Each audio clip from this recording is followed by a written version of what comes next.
તો મિત્રો અત્યારે અમે છીએ નેપાળમાં અને ભાઈ આ ધર્મશાળામાં મેં રોકાણા હતા. તો મિત્રો અહીંનું જો આ રીતનું છે, તમે પણ આવો તો અહીંયા રોકાજો ભાઈ. બધું સસ્તું સારું, જમવાનું પણ સારું છે. તો ચાલો મળીએ આગળ. હર મહાદેવ મિત્રો. તો અત્યારે આપણે પશુપતિનાથ મહાદેવના દર્શન પણ ખૂબ સરસ રીતે થઈ ગયા છે. અને મિત્રો તમે જીવનમાં ક્યારે પણ મોકો મળે તો એકવાર પશુપતિનાથ મહાદેવના દર્શન કરવા જરૂર આવજો ભાઈ. તો તમને મંદિરની ઝલક બતાવું ભાઈ.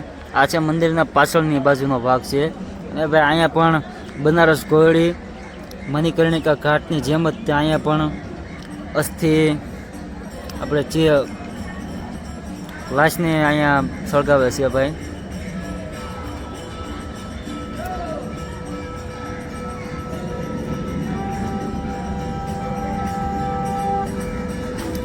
તો મિત્રો આગળ બ્લોગમાં જોડાતા રહેજો. હું તમને આખા દિવસની થોડી માહિતી આપતો રહીશ. અમે નેપાળથી નીકળ્યા છીએ ભાઈ અને જઈ રહ્યા છીએ જનકપુર બાજુ સીતાજી માતાના પિયરમાં. મિત્રો અહીંનું વાતાવરણ છે અત્યારે ભાઈ ફૂલ વરસાદવાળું. ધૂળ પણ ઉડવા મળી છે. આગળ વરસાદ પણ શરૂ થઈ ગયો છે. તો ચાલો મળીએ આગળ. આ છે ભાઈ નેપાળનું સૌથી મોટું એરપોર્ટ. તો મિત્રો અમે પશુપતિનાથથી નીકળી ગયા છીએ ને ભાઈ જઈ રહ્યા છીએ હવે જનકપુર સીતા માતાજીના ઘરે, એમ ટૂંકમાં કંઈક ભાઈ આવા રસ્તા આવી ગયા છે જંગલમાં. એકદમ સુનસાન જંગલ. ક્યારેક વાહનો આવે છે ભાઈ. બાકી જોઈએ, ટાઈમ તો થઈ ગયો છે ભાઈ રોકાવાનો. આજનું આપણું રાત્રે રોકાણ છે ભાઈ અહીંયા જે આપણે આ હોટલ છે.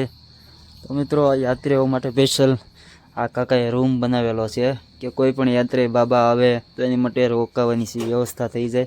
કેમ કે ભાઈ એ ભાઈ પણ યાત્રા કરવાના વધારે ઉત્સાહી છે અને યાત્રિકો માટે ભાઈ એને વધારે પ્રેમ છે, એટલા માટે બધી વ્યવસ્થા કરી રાખી છે.